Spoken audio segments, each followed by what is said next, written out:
So in this problem, we want to use the limit definition, either version of it, to compute f prime of a.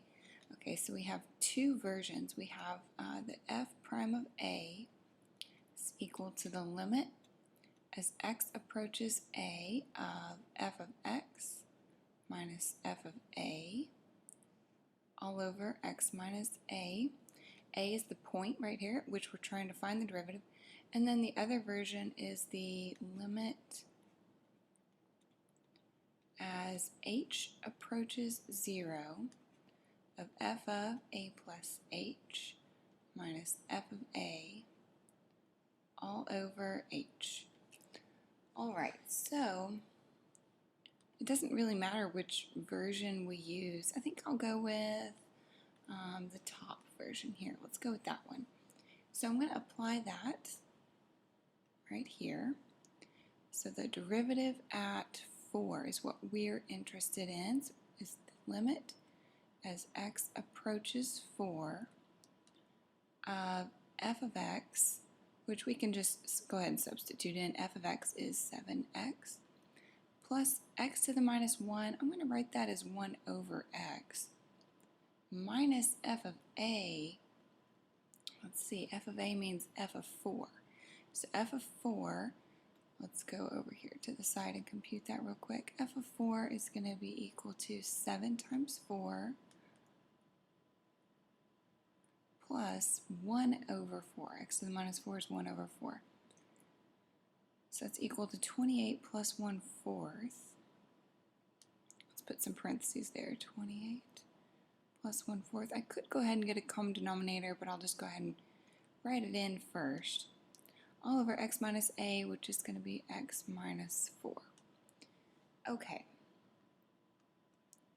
So there's a couple ways to work this. One way, my preferred method, is to multiply this big fraction here by the lowest common multiple of the little denominators over itself, because that will clear the fractions and it takes a few less steps than getting a common denominator here in the numerator, which is why I didn't bother with it right here. So I'm going to go ahead and rewrite what I've got since I'm out of space here. So I've got the limit as x approaches 4 of 7x plus 1 over x minus 28, let's go ahead and distribute, minus a 4th, all over x minus 4. And let's put the numerator in parentheses as well. Now I've got two little denominators, x and 4. So I'm going to multiply by 4x over 4x and distribute that out over both the numerator and the denominator. So in the numerator we'll have 7x times 4x is 28x squared. Then 1 over x times 4x, the x's cancel, so we get positive 4. Then I have negative 2x times 4x is negative 8x squared. And negative 1/4, oops, did I write that wrong? I did write that wrong. That should be negative 28. There we go. So then 28 times 4, let's see. 25 times 4 is 100, and 3 times 4 is 12. So it's going to be 112x. Then negative 1/4 times 4x, the 4's cancel, so we get negative x.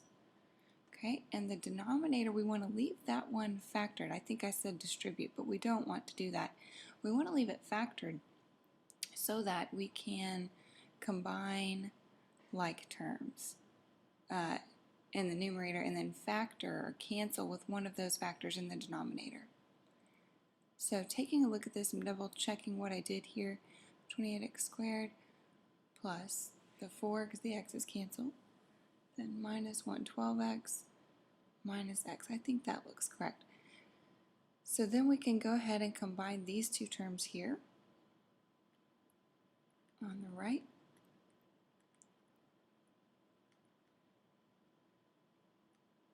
So I'll have 28x squared.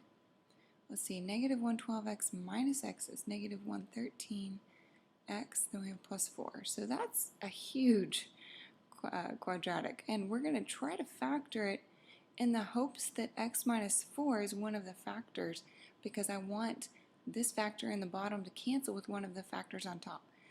Okay, so a good guess for one of the factors is x minus 4.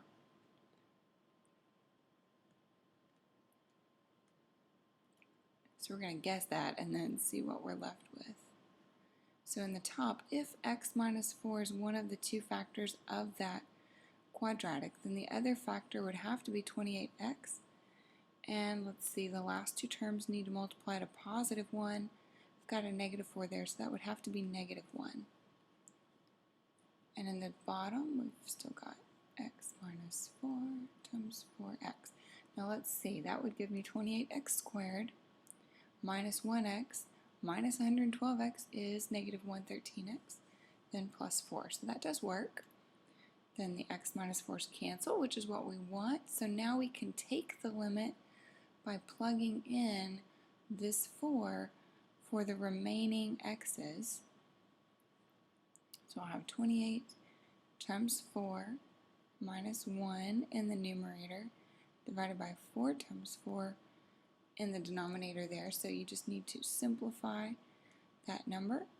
Let's see, we just said 28 times 4 is 112. Minus 1 is 111. No. Yes, that is correct. 111 over 16. And that's the slope of the tangent line to this function at 4.